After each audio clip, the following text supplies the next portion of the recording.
Hey everybody, it is time for part 2 of the Monday Q&A. But hold on, let me give you guys a bicep shot first.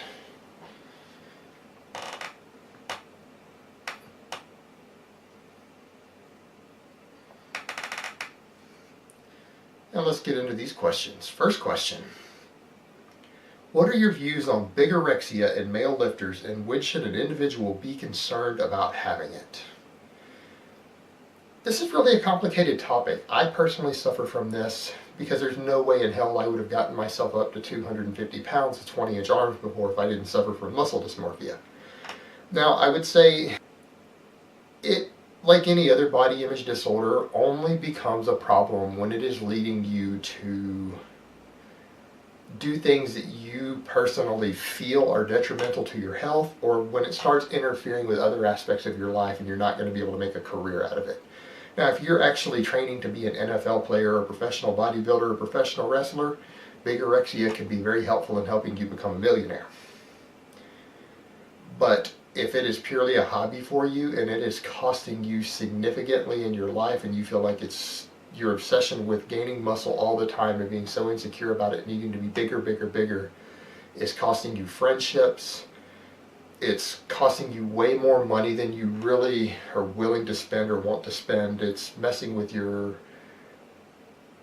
love life, with your family, things like that, then maybe it's time to consider psychological help for it.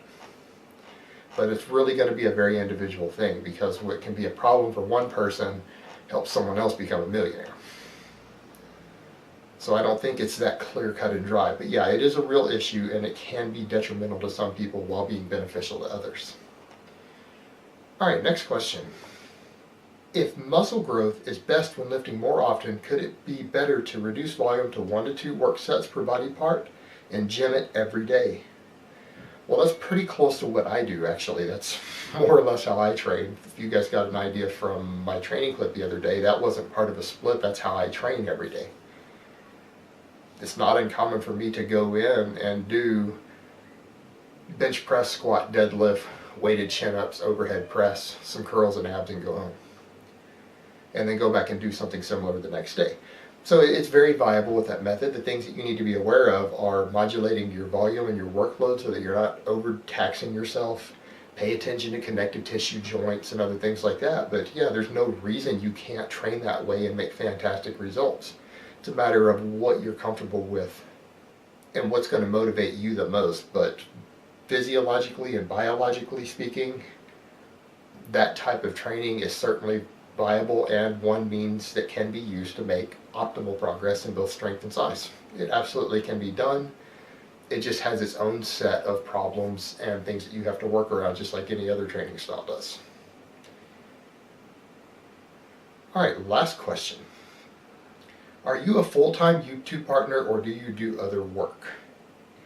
Actually, at present, my YouTube channel is my primary source of income. It's not my only source, but it is currently my single largest source. And as far as I know, a lot of people want to know a lot about my work history and things like that, but I'm just going to be frank with you guys. I keep a lot of my professional life to myself. I don't really discuss it, and I have reasons for doing so. But yeah, I do on occasion pick up side projects and side jobs for extra income. Alright guys, but that's really all I have to say on that today. I hope it has been informative, and I will talk to you next time.